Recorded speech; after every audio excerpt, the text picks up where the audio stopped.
Oh, wait a minute. This isn't right. Well, that's almost there, but not quite. Okay.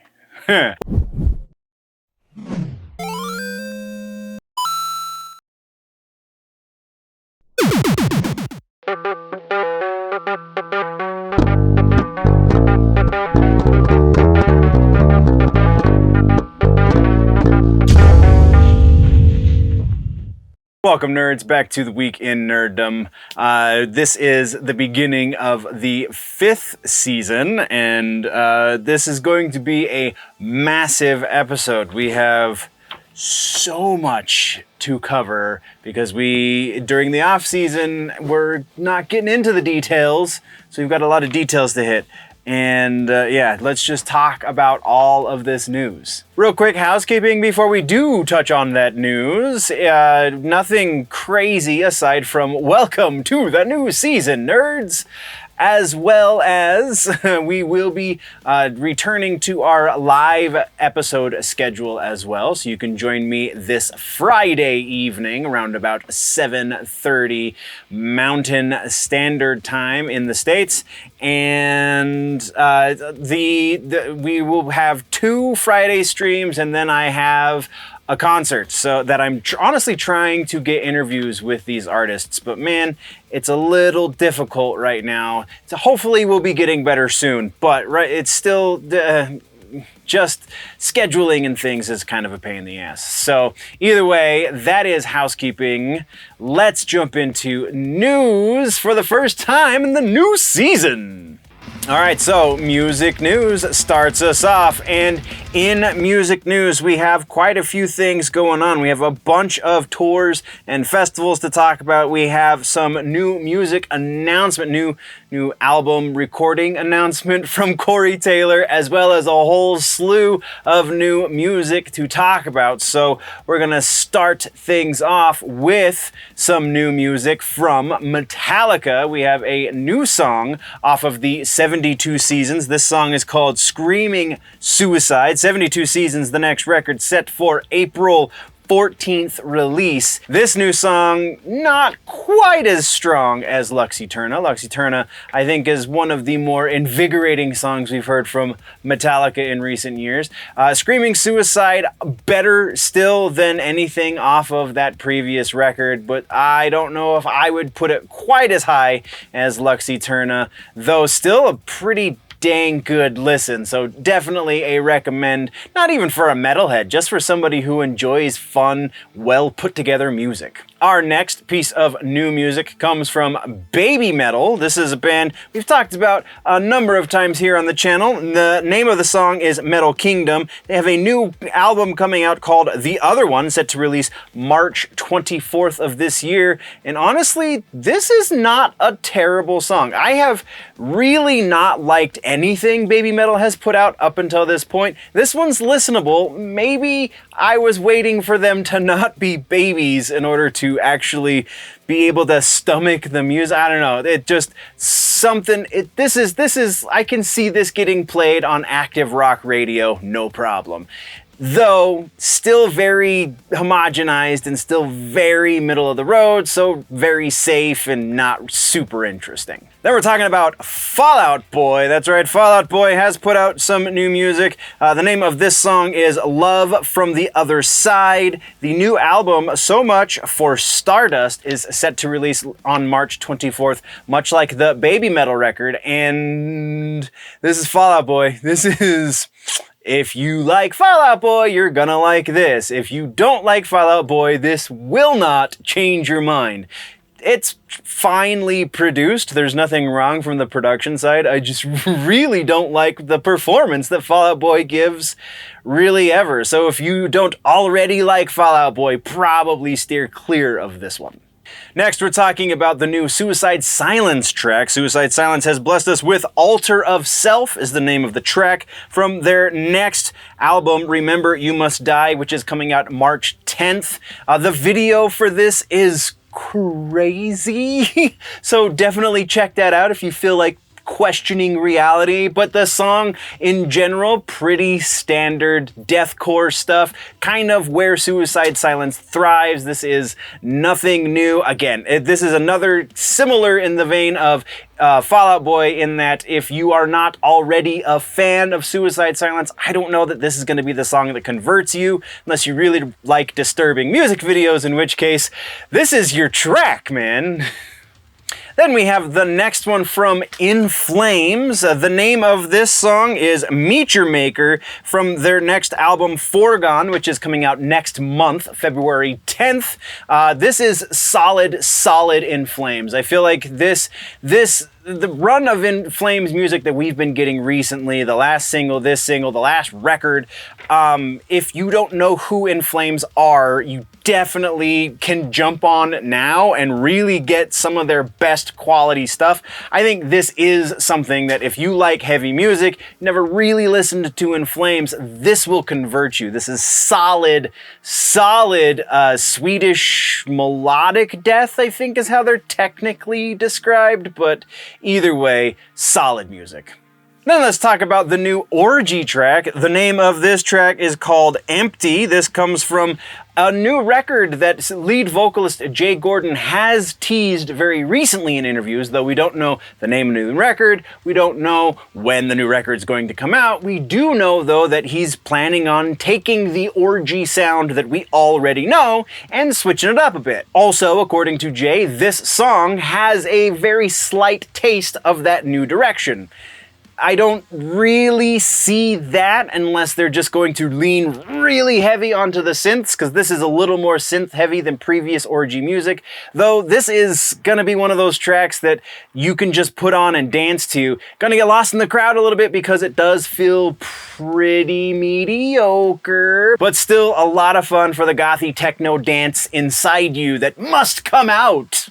Then Unearth just put out a new song. The name of this new song is The Wretched and the Ruinous. It has been a minute since we got new Unearth, and this is kind of what you would expect out of Unearth. God, it's a little disappointing though, because usually one of the things I really like about Unearth and their production is that the vocals, being some of the more harsh in the metalcore genre, are still pretty clear. In this recording, that's not the case. These vocals, when they get a little bit more guttural, get pretty muddy and you kind of lose some of that clarity. So not the greatest production value, but always good to hear from the guys in Unearth.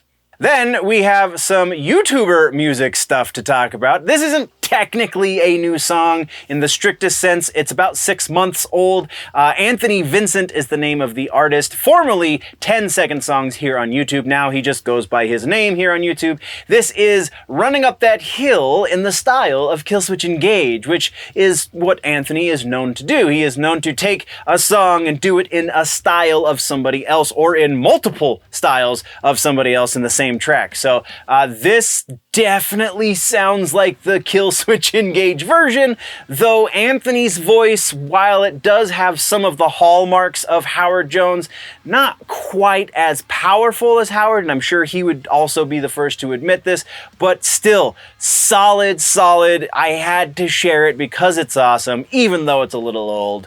Check this one out, absolutely.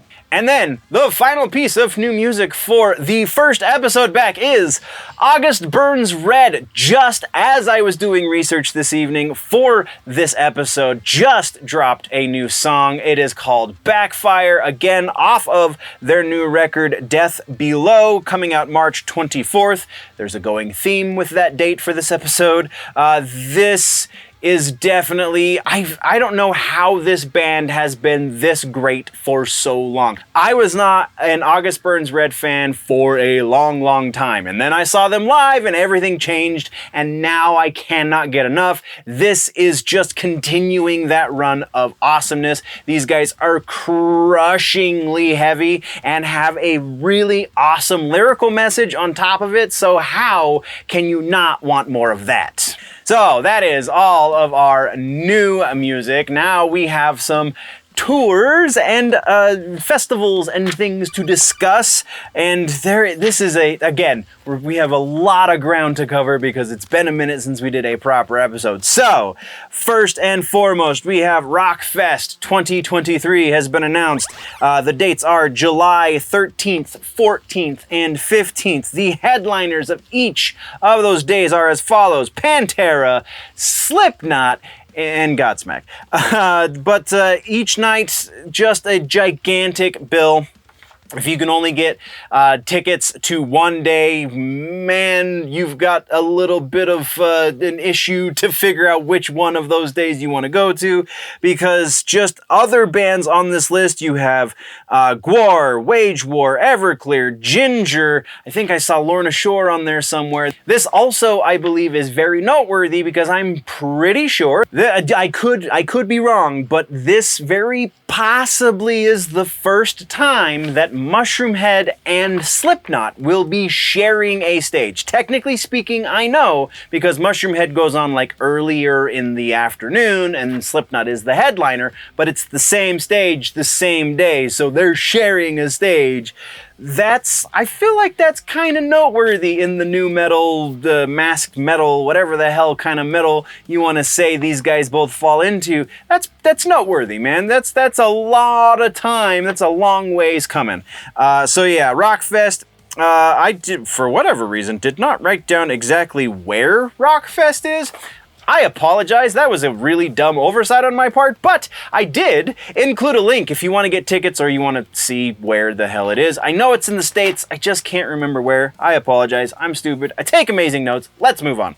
Next, we're talking about Pantera. Pantera are going on tour with Lamb of God. I just bought my tickets for this because pre-sale just started earlier today, lasted about 12 hours today, and then we'll start again on Friday. So tomorrow, as you're watching this, and yesterday was when pre-sale was, as you're watching and I'm recording. So, yeah, Pantera, Lamb of God, there are some dates in there where it's Pantera and Metallica, though I think that's a different tour, technically speaking. I don't know exactly the details. I just know it's going to be awesome, and you need to go get your tickets. Link down in the description if you need it. Again, the day this video is going up, I don't believe the pre-sale will be active. However, the Friday, or Thursday rather, that is when the active sale will be going, so you can go get your ticket. They're expensive. I'm just warning you now, it is through Ticketmaster, so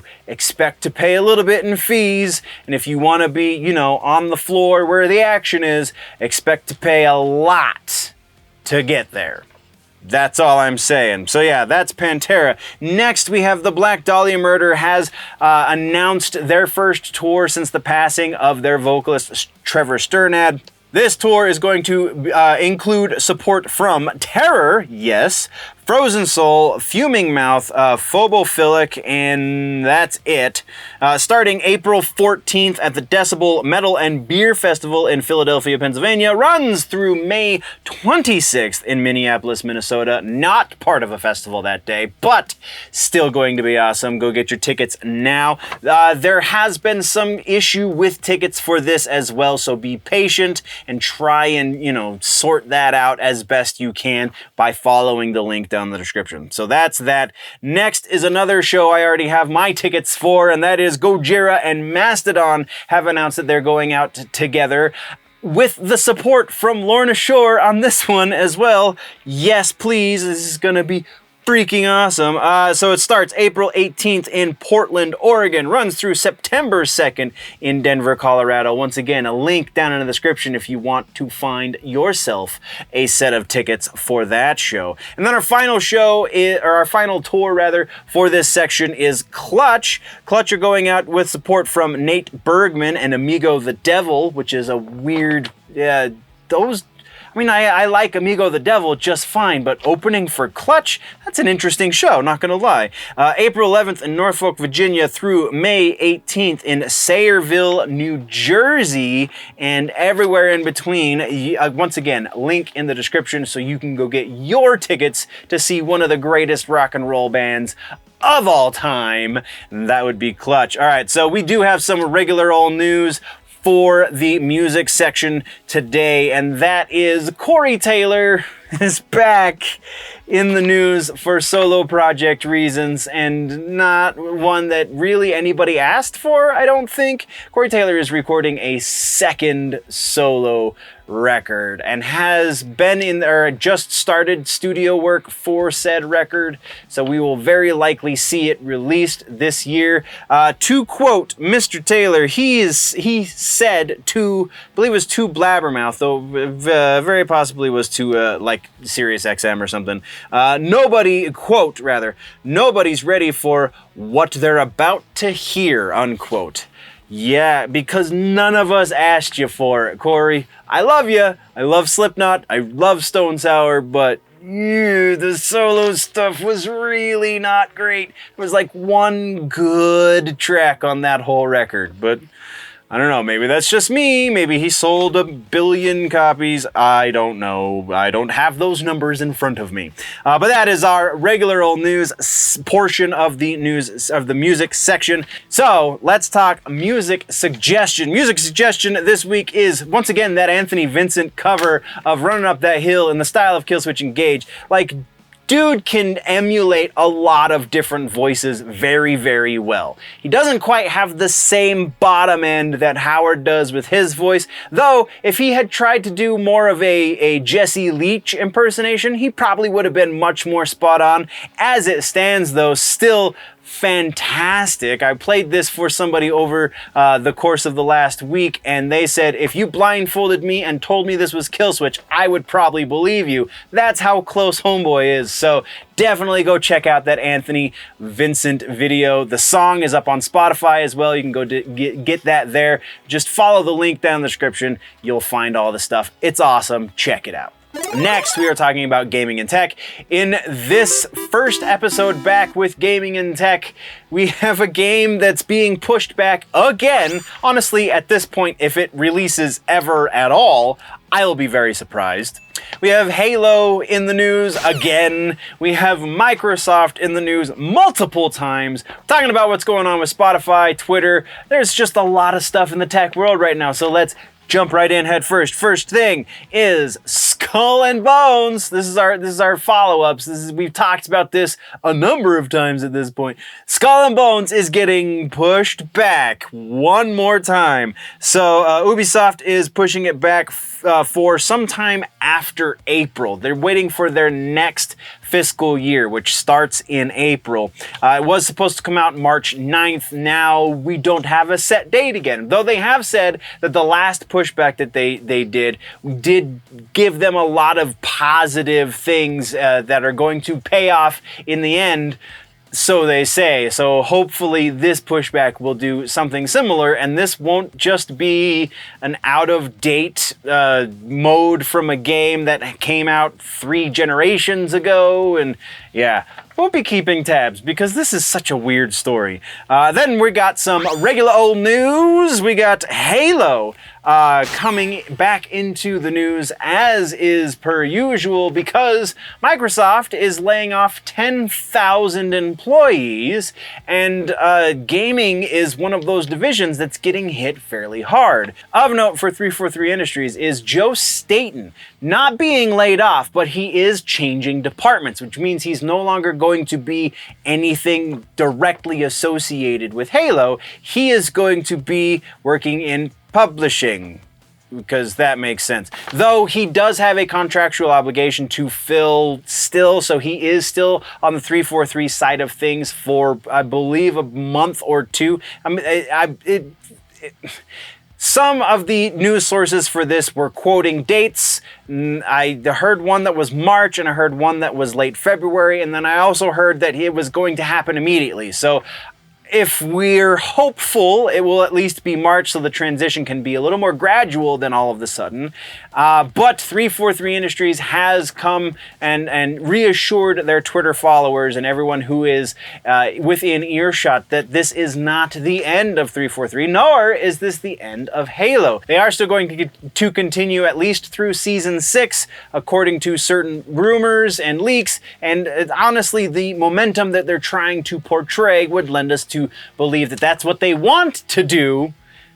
If they actually do that, Lord only knows. However, that is what they've given us, so that is what we're reporting. And next we're talking more Microsoft, this time as it pertains to ChatGPT creation studio OpenAI. So Microsoft has committed a multi-billion-dollar deal because they already supported OpenAI. They were already one of the investors. They were already one of the companies feeding into the development of OpenAI. So they've now, in spite of the fact that they just laid off 10,000, or in the process rather of laying off 10,000 employees, they're definitely not laying off anyone in the AI divisions or the AR division. So they did, however, announce that they're going to be closing down AltSpace VR, which is a company that they purchased some time ago, which is a social media VR situation.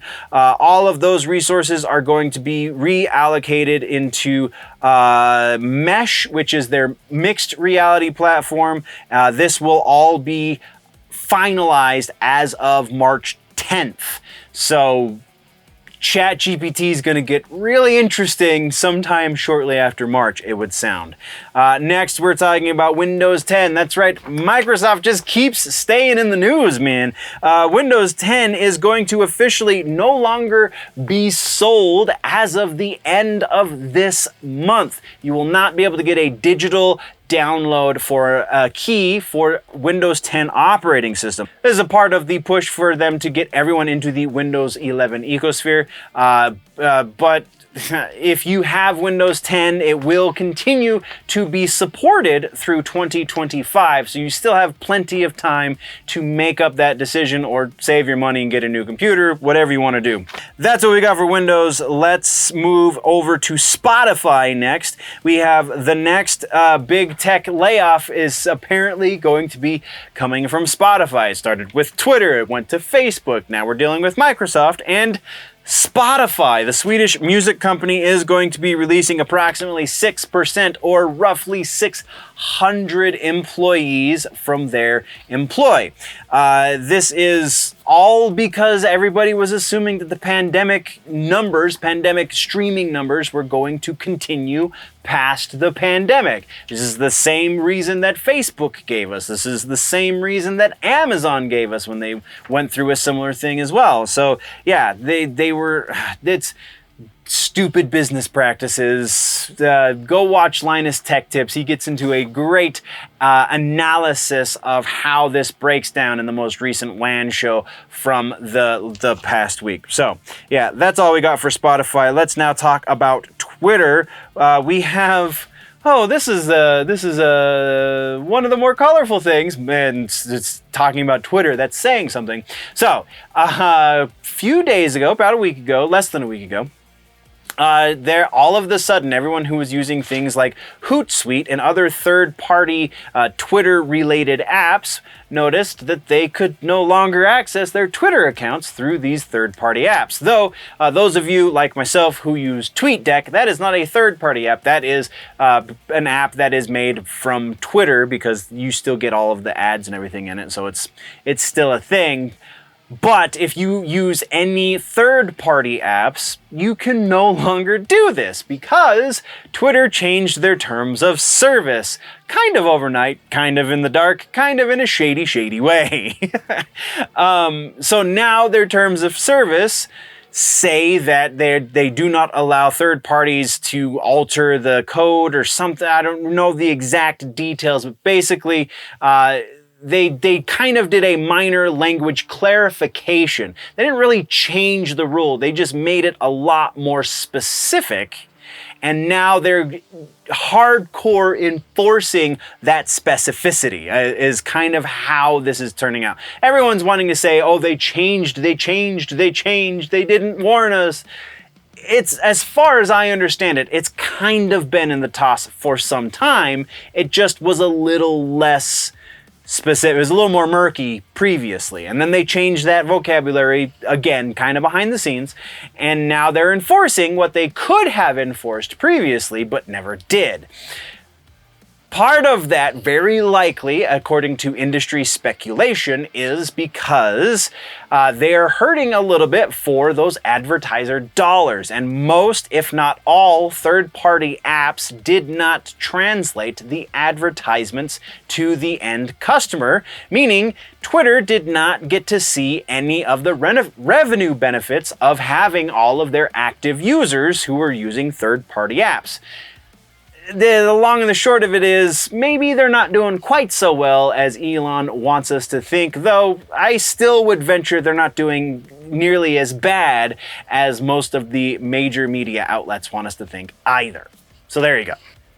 Gaming and tech suggestions. This one is kind of a call out to the rumors section for this week's episode, and that is Metroid Prime. Go fire up your GameCube, go whatever emulator you need to do, because I don't think it's on the Switch replay, the retro replay store or whatever, just yet, but I still have my GameCube, and definitely worth a play.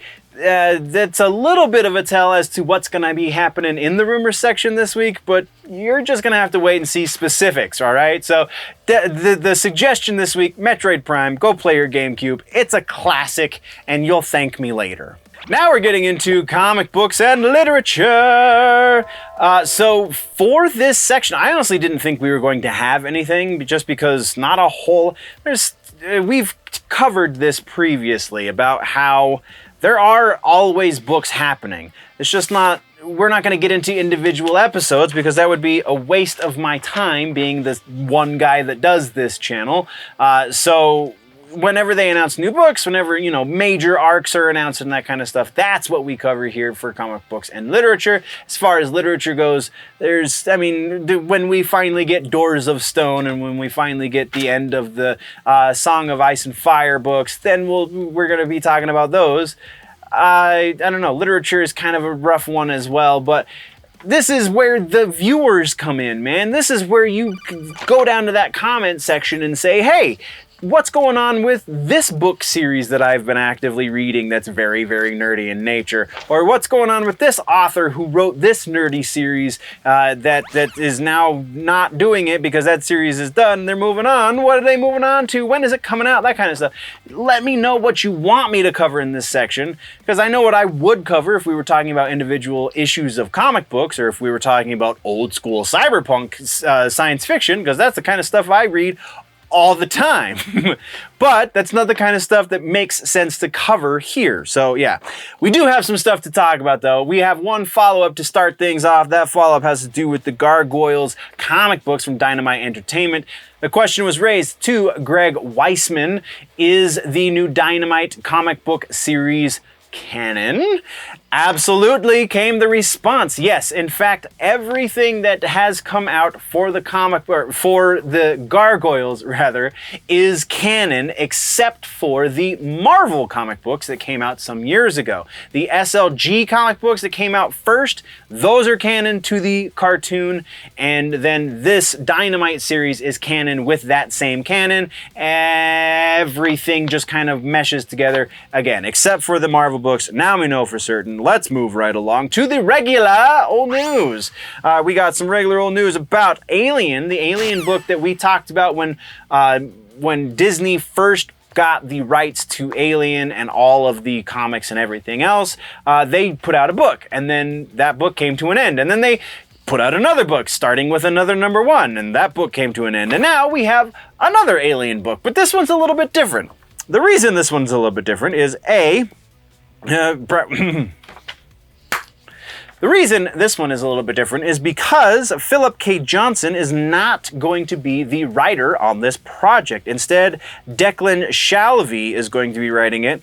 Philip K. Johnson was the writer for the previous 2 series. It also is confirmation that we will be relaunching the Alien books every few years with each different iteration. So it's not going to be a whole lot of continuation in the world of Alien. I don't know that that's necessary.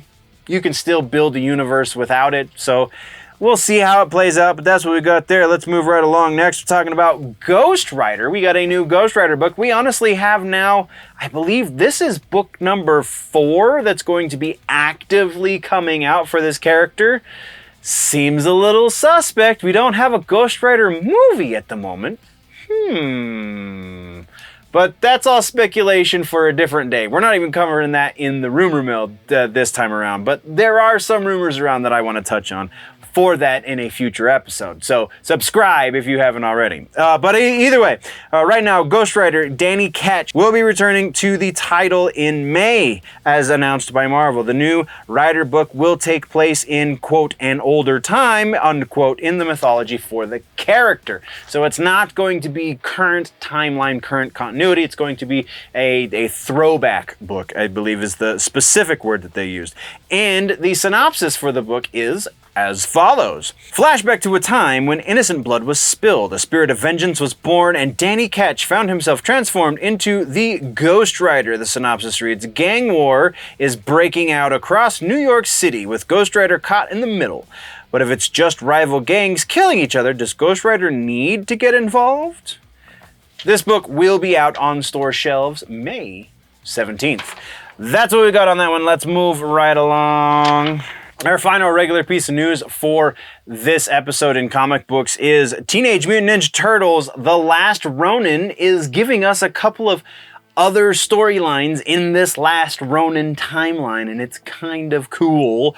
So TMNT Last Ronin, there's a new book coming out called Lost Day Special. So there is the Lost Days story arc that is going to be coming out, written by Eastman and his new writing partner. But this is going to be a one-off special book that it sounds like it's going to be like prestige format with the thickness and the stuff. Eastman and Tom Waltz, illustrator Ben Bishop, and colorist Luis Antonio Delgado will deliver a tale about the 4 new turtles that were teased at the end of the original story. So yeah, this is just, the Last Ronin stuff is quite good. You should be reading it. That's not our suggestion, though, for the day, though that is a good transition into comic book suggestions. Might I suggest Action Comics number 1051? That's right, Action Comics modern Superman book is what I'm suggesting, which I didn't expect, but this is a little better than anticipated. About 2/3 of this is better than anticipated. 1/3 of this is like, yeah, that's exactly what you wanted. 1051 is the first book where we're going as a monthly publication instead of as a weekly publication, and it's anthological, so there's multiple stories in each book. In this book, we have the Super Family expanding and assembling for a grand opening. We have the Kent family heading back to the farm and unexpected doom, and then we have Power Girl becoming a therapist. That's kind of what I mean about 2/3. Anyway, go check it out. It's worth a read. That's what we got for comic books and books. Now we've got episodic content to get out of the way. This formerly known as the TV streaming section. I just felt like episodic content was a little more succinct and to the point, because TV streaming is kind of a mouthful, takes up a lot of space on a thumbnail for the YouTubes. But yeah, TV streaming, episodic content, that's where we're going. We do have follow-ups, we do have trailers, follow-ups with Cobra Kai, Wednesday, Last of Us, Buffy, The Flash, trailers for Superman and Lois, Mandalorian, Power Rangers. Man, this is just, we're just gonna be going on forever for this section. I'm warning you now, it's gonna be a long video. All right, so Wednesday. Season 2 has officially been announced. They are going to do it. No dates or anything just yet, but no, it is in the pipeline. Let's move on. Next, we have Cobra Kai. Season 6 has been announced as the final season for the story. You can go check out the official Twitter page for this letter to the fans. That is pretty cool, though kind of disheartening, because season 6 is the end. It's been a great ride. It's been worth a watch. It's been a lot of fun to watch. So join in the final season, won't you? No specific date of release has been given just yet, just that this is going to be the last of it. Speaking of the last, we have The Last of Us. This is a follow-up because we talked about the release previously and now it's out, and there's one really big noteworthy piece about episode 1 going into episode 2, and that is two pieces, I guess, to note. First, episode 1 is the 3rd largest streaming debut that HBO Max has ever seen, so that's pretty freaking awesome. And then episode 2 was 22% larger than that. So that's pretty awesome. Keep up the good work with this show specifically. I don't know about the rest of the stuff you got going on HBO Max or soon to be Max, but we'll talk about that again probably in the not too distant future. Let's move next, though, over to Buffy. That's right, Buffy the Vampire Slayer. Sarah Michelle Gellar has kind of dashed all hopes for a reboot, at least a reboot that concerns her specifically. She said that she's all down for a reboot that is a legacy sequel situation, in that it's a new Slayer, but because the main themes are adolescence and overcoming the challenges therein, she's no longer an adolescent, it wouldn't make sense for her. And she said that she's actually rather proud of the show that they've created, and that to go back to that would kind of tarnish the legacy. So there you have it. No Sarah Michelle Gellar, at least, related Buffy reboot series. Next, we have The Flash in the follow-up section, and Stephen Amell is going to be reprising his role as the Green Arrow in the final season, season 9 of The Flash. So that's pretty awesome, fairly epic. That's all we got for follow-ups. Let's get into trailers, won't you? Superman and Lois Season 3 trailer is out now. Go check it out. It's pretty intriguing. We've got some Superman and Lois news coming at you here in just a second as well, but March 14th is when that launches. Mandalorian is the next trailer that we've got. This one looks to be quite epic. I think this is the only thing that has me super stoked on Star Wars these days, and this trailer definitely does a lot to fan those flames, man. Go check this one out. March 1st is when Mandalorian starts dropping. Power Rangers, this is a pretty interesting one. This is kind of a news announcement alongside this trailer and images and things. But we have the 30th anniversary of the original Power Rangers in America series. It's going to be a special on Netflix.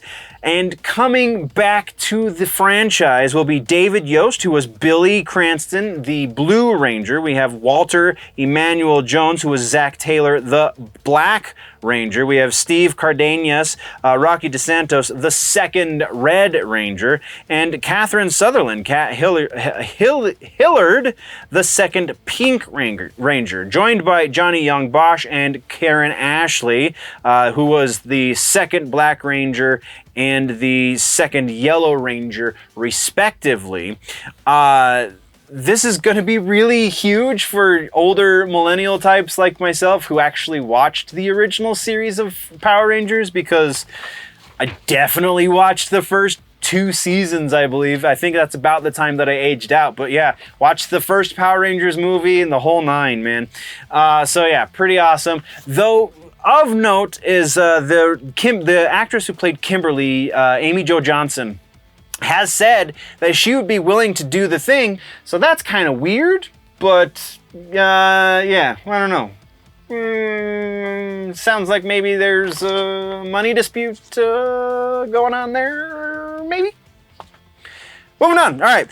So next we're talking about Invincible. The trailer for Invincible Season 2 is kind of not really a trailer, but also kind of is a trailer, but it's like a super meta trailer. So yeah, it's more of a featurette, if you will. This featurette features Alan the Alien from Season 1, voiced by Seth Rogen, and it's pretty great. It doesn't really give us a date specifically, just says sometime late 2023, so it will be here soon. It just took them 2 years to get to this point. which kind of sucks, but there you go. Next, we're talking about Harley Quinn. This is a trailer not for the next season of Harley Quinn, but for the Valentine's Day special. The Valentine's Day special is going to be called A Very Problematic Valentine's Day Special. It will launch February 19th, once again on HBO Max. I'm sure you are already anticipating that part. Then we have Carnival Row Season 2 drops its first batch of episodes February 17th. The trailer, linked also in the description, just like the rest of these trailers, looks pretty great. If you didn't watch the first season of Carnival Row and you like fantasy stories, you really owe yourself. This was a quality. It is definitely a more adult version of a fantasy story. So maybe nobody under the age of 13 probably should be watching this. It's not like there's a lot of like nakedness or anything like that, or even all that much strong language, but it's pretty violent and fairly bloody. So just know that going in if you got the little ones around, but it's quality. It was good. This is going to be the final season. They are only doing 2 seasons. We talked about that when it was originally announced a few months before we went into the off season. They're just reiterating this is going to be the final batch, dropping, I believe, in 3 separate drops, though don't hold me to that, because that, again, is one of those things that one news source said it, but the rest of them maybe didn't. So, yeah, there you go. And our final trailer for this episode is a very out of the blue but very welcome comedy series coming to Hulu, and that is History of the World Part 2. That's right, Mel Brooks actually is giving us a part 2 to the History of the World movie. So this, again, is going to be a series on Hulu. It drops March 6th. And yeah, I don't know if it's going to be the entire series like they do with most of their stuff, or if they're going to do it in an episode at a time or a group of episodes at a time. That was not exactly explicitly laid out, but it's Mel Brooks. It's the continuation to one of his classics. I don't know that we can go wrong. Go check out the trailer. Let's move right along, shall we? So let's move into the regular old news. We got regular news about, again, Superman and Lois. We got a casting announcement for Season 3. Michael Cudlitz is going to be playing their Lex Luthor. That name might sound familiar if you've watched The Walking Dead. That's right, he was the ginger-headed Abraham from The Walking Dead. He's done a number of other things as well, but that's probably the most nerdy, noteworthy thing that he has done, at least recently, and now he's going to be Lex Luthor. Very interesting. Not exactly an actor I would think for that role specifically, but he's got the chops, so let's see what happens, man. Our next piece of regular old news is actually kind of dark, and it's unfortunate that things like this in the world happen and that we got to talk about them, but here we are, and that is Rick and Morty. That's right. We're talking about the controversy that's been going on for a little bit. We've alluded to this previously, and now it has finally come to a head. So, series co-creator Justin Roiland, who also voices Rick and Morty both, and then other characters throughout the series, just kind of side characters and one-off characters and such like that, has been fired from the project. Justin Roiland will not be returning to Rick and Morty. That means they have to recast the voice actors for the main characters of this show, based on the fact that he has officially been charged with not being a great guy to ladies. Trying to keep that as PG as possible for the YouTube algorithm. But yeah, just a really crummy situation. And honestly, any victim of this situation is really where your sympathies should go, because this is not cool. This is not pretty. This is not a good thing to be talking about, but here we are once again. So yeah, knowing that there are plenty of people that are capable of doing the voice work, and they have the other series co-creator still there for the showrunner, and I don't know that they're really going to miss a beat with this, which is a testament to their durability and strength as a creative team, which is awesome. They are not yet halfway through the 70 episode renewal that they got a little over a year ago now, I believe it was. So there we go. Rick and Morty, darkness. Let's get out of this, shall we? All right, we're moving on now into suggestions for episodic content. This is actually a double suggestion because both of these series definitely worth your time. The Peripheral and The Last of Us, both of these series you simply must be watching. William Gibson writes amazing, amazing books, and finally one of his books got very well adapted to a live-action project, and then just The Last of Us is kind of becoming a cultural phenomenon, and for good reason, because it's quality storytelling. This is a great example of how you can alter the source material while still remaining true to the source material and keeping the fans happy all at the same time. So yeah, go check out both The Peripheral and The Last of Us. All right, movies. We have movies to talk about. We have a follow-up on the Tron situation. We have Scream in the trailers. We have a Rebel Moon trailer, kind of, and we're gonna get to that. We got, honestly, a bunch. Batman 2? Anyone? Okay, so let's get into follow-ups and corrections. We have the one follow-up, and it has to do with Tron. Tron 3 is now going to, or Tron Legacy sequel, aka Tron 3, is actually going to be called Tron Ares. That isn't exactly news. I'm pretty sure last time we talked about this, that subtitle had been decided on. The news is that they're actually going to be moving forward. At least that's what all of the outlets would want you to think. I was unable to verify an official announcement from anyone related to Disney for this. So honestly, this still sounds like it might be rumor territory, but because all of the major trades were reporting on it as such, that's the only reason I didn't put in the rumors. But yeah, it does not sound like there is 100% official word for a green light just yet, but it is still everything that we talked about previously. Jared Leto is going to be the lead. It is again going to be a third movie in the Tron series. There is one other change that we've seen this time around. Originally, it was supposed to be Garth Davis directing the film, and now it's I'm sorry, I'm not going to say this name correctly. So Joachim Ronig, something along those lines, is now going to be the one in the director's seat. Though again, no official word from Disney as far as I could tell. Just all of the major trades reporting on this as if it were fact. So take this one with a little bit of grain of salt. So moving on, we have trailers. Let's talk trailers for movies because we got some stuff coming up and it's crazy. First up, Scream 6, March 10th, new trailer.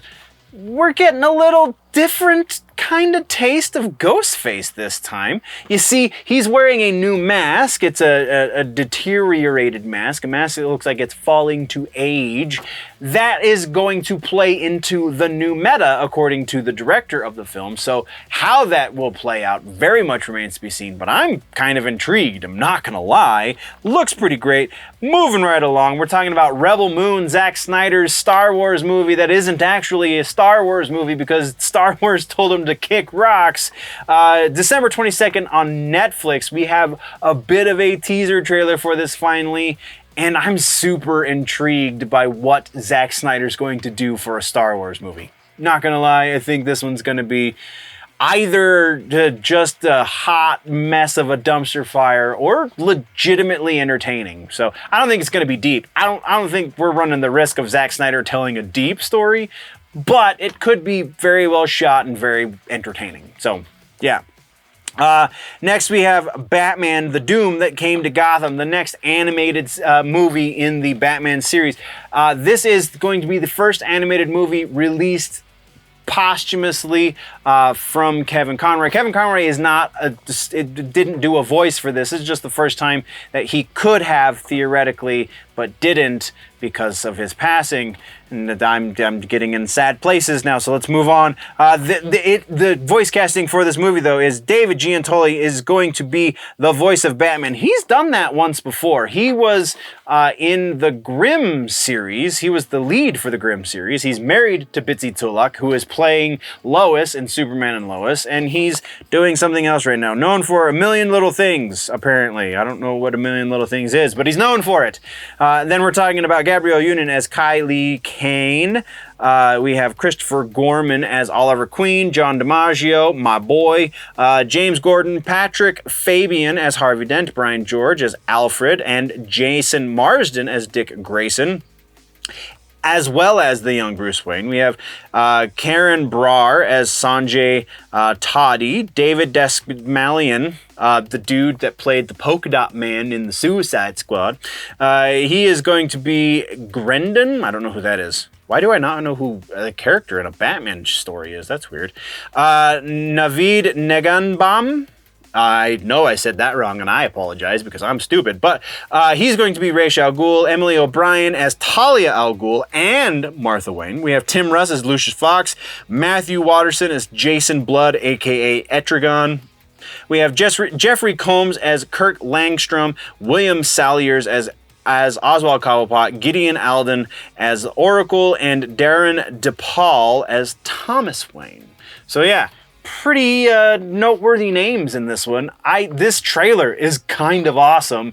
I really love what Warner Brothers is doing with their animation studios. I hope under the tutelage of James Gunn that does not deteriorate, because this is such a good time for animated movies as far as Batman, Superman types are concerned. That's what we got there. Next, we have finally a new trailer for the Winnie the Pooh horror movie, Winnie the Pooh Blood and Honey. It's February 15th, still going to be in theaters just that one day. It's a Fathom Events thing, so if you have a Fathom theater near you, you can get tickets. Possibly.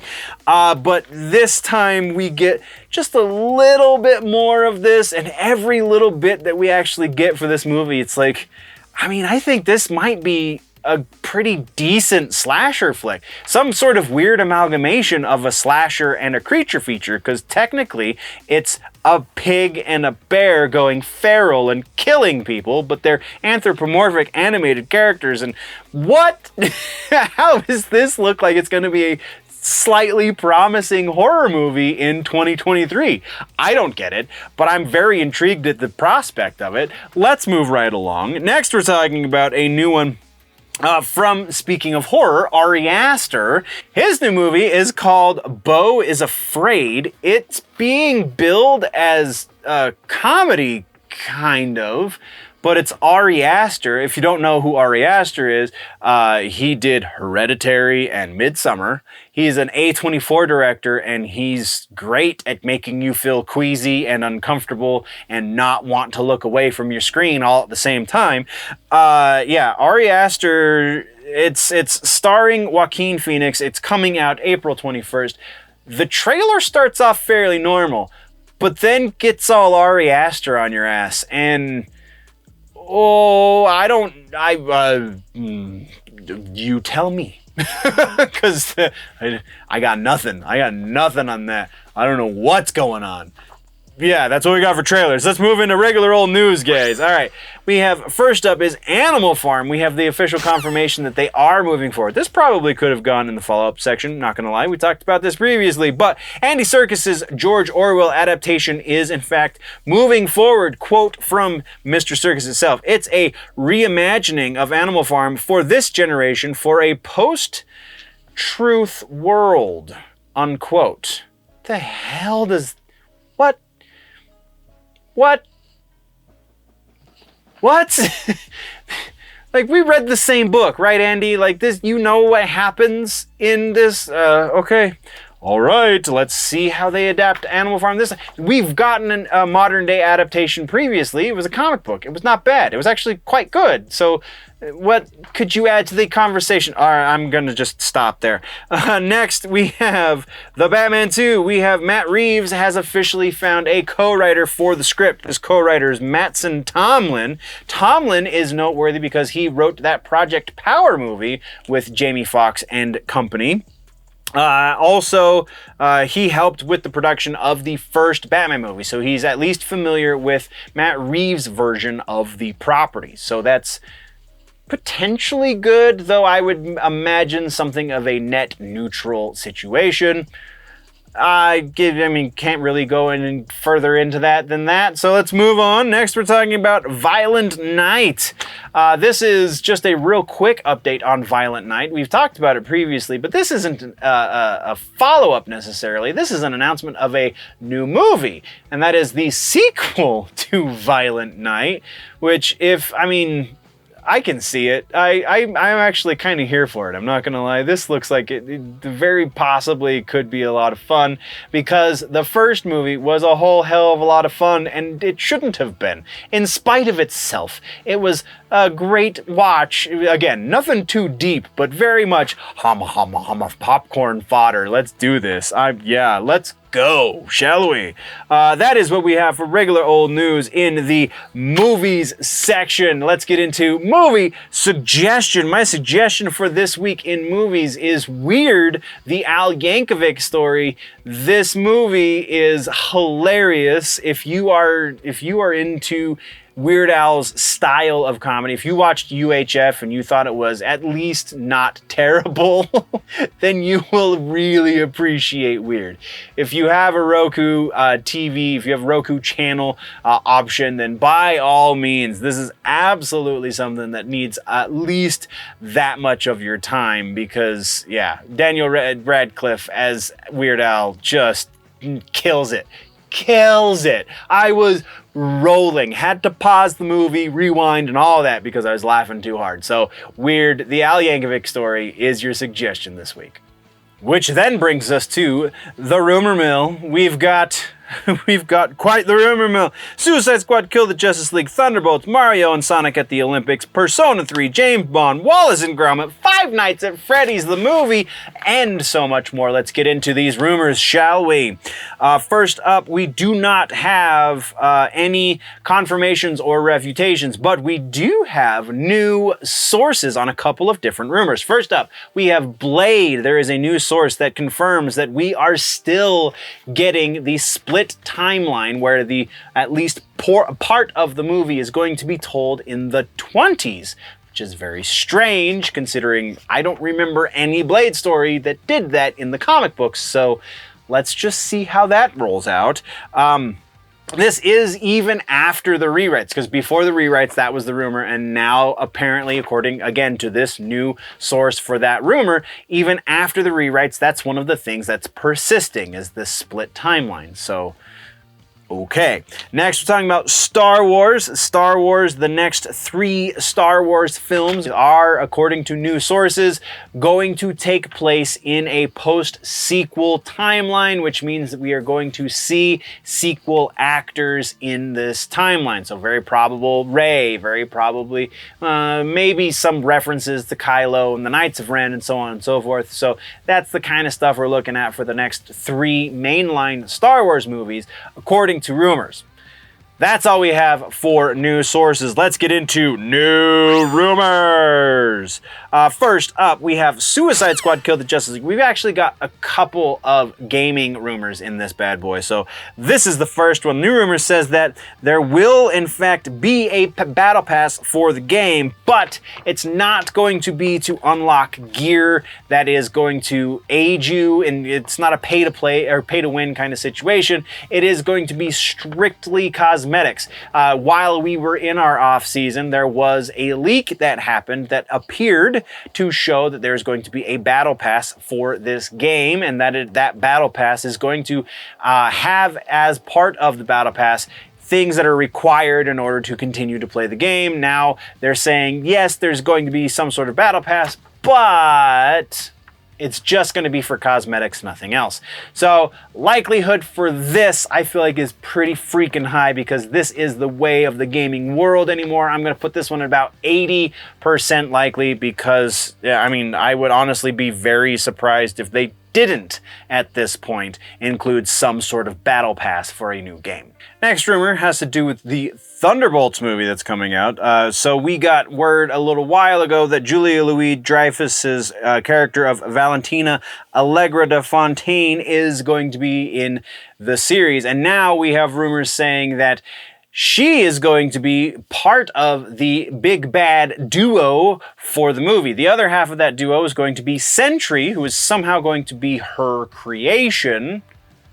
I can see it, though technically speaking, this is rumor based on rumor, so there's only so far we can take this, and that is 50% that this rumor is legit. Our next one is another gaming rumor, and this has to do with Super Mario and Sonic. This is actually a game that's come out previously, so it would be a newer iteration of Mario and Sonic at the Olympic Games. It is said to be in early development over at Sega Studios. This one is less likely because of that last little bit, because Nintendo made the last one, at least that was the name that was put on it. I don't think Sega is the one that makes these games. Nintendo just licenses Sega's characters. So I will be honestly pretty surprised if every piece of this rumor comes true. I would imagine eventually we'll see another Sonic and Mario at the Olympic Games game. I don't think it's going to be anytime soon, and I don't think it's going to be developed by Sega. So I'm going to put this one at about 30% likelihood that it's legit. Keeping in the vein of video game rumors, we have Persona 3 is rumored to be getting a remake sometime in the not too distant future, and it should be announced sometime soon, according to the rumor source. Not the best rumor source in the world. Also, Persona 3 is kind of a weird place to start with the updating for new consoles because, you know, the 1 and 2. Though the duology, I don't think actually got a modern console update recently. So I could be wrong. Correct me if I am in the comments, please. But I don't know. I feel like Persona 3 is a weird place to start. I'm going to put this one right about 50% because there's not really enough to go on either way. Switching gears back into movie rumors, we have a James Bond rumor. This time it's not Idris Elba that's rumored for the role, but Aaron Taylor Johnson. That's right, Kick-Ass is rumored to be in talks actively to portray 007 next. This is a new source for me. There's no real way to verify this at the moment, so I can't really go very high, though he's kind of having a moment right now, so I wouldn't be too surprised. I'm going to put this one right about 40%, and that's just being conservative. The next rumor that we got on the rumor mill has to do with an older animated series of movies, and that's Wallace and Gromit. The rumor just broke onto the rumor mill scene as I was wrapping up my notes for this episode. Wallace and Gromit reportedly in development for a new movie. Comes from a pretty solid source, so I'm going to put this one at about 60% likelihood. Because it's so new, I haven't been able to get it from any other sources, but again, the source is pretty solid, so yeah, 60% for Wallace and Gromit. We haven't heard anything from Five Nights at Freddy's for a while, and now we have, it's not a news update, but a rumored casting update, which, you know, at this point we'll kind of take wherever we can get it, right? So Five Nights at Freddy's actress Elizabeth Lail has reportedly been cast as Vanessa in Blumhouse's adaptation of Five Nights at Freddy's. Okay, again, there's just a lot of this stuff this week is like, it's there, it's hard to verify though. I'm putting this one, we're going 50% again because there's just been nothing about this for so long, and then all of a sudden we're getting casting. Just seems like maybe not the most solid situation. Then we're talking, all right, so Ant-Man and the Wasp: Quantumania is the next big Marvel movie that's coming out, and apparently there has been a leak, and it's a weird leak. It's not exactly a script. It's just the dialogue from the movie has leaked. So there's a lot of detail that isn't exactly there, but there's a lot you can glean from dialogue. So this very possibly is incorrect. The source very potentially is somebody who was given a sheet of paper or a Word document of some sort, a text document of some sort, that they had to then translate into subtitles for the movie, because that's kind of what this looks like in its original form that has been leaked out. So very possibly there are going to be actual spoilers that we're going to discuss here for the Ant-Man and the Wasp Quantumania. So you've been warned. I'm going to stop tripping over myself and mumbling. Let's get into this. All right, so this all has to do with Kang. These are 3 points that apparently are going to affect the MCU going forward after this movie. First is that Kang was banished, according to this leak. Kang was banished to the quantum realm as a form of prison because it is a realm that exists outside of time. Kang's powers are time related. If there's no time for him to manipulate, then he can't win, like, effectively. So yeah, that stands to reason. I feel like that's a variation of something that's kind of happened in the books. So that's again an interesting way to go about it. Next one is that Kang is trying to overthrow Entity in order to get out of the quantum realm and to take over all of existence, because Eternity is the entity that is in charge of all of existence. It is essentially, at least as far as the MCU is concerned. So again, stands to reason, if that's the way you got to get out of the quantum realm and take over the existence, then that's the way you got to get over the quantum realm and take over existence. So, and then the third point is that the reason that we are getting incursions, like we were talking about in the Loki series and have kind of sort of passively referenced once or twice since then, is because of all of the Kang variants, each fighting each other and effectively destroying the multiverse in the process. So these are all things that have come out. And then there's one last piece that is actually the post-credit scene. Reportedly, the post-credit scene is supposed to allude to the existence of the Young Avengers, potentially setting up another movie for phase 6 or 7 or something along those lines. So we're just going to do this as one big leak.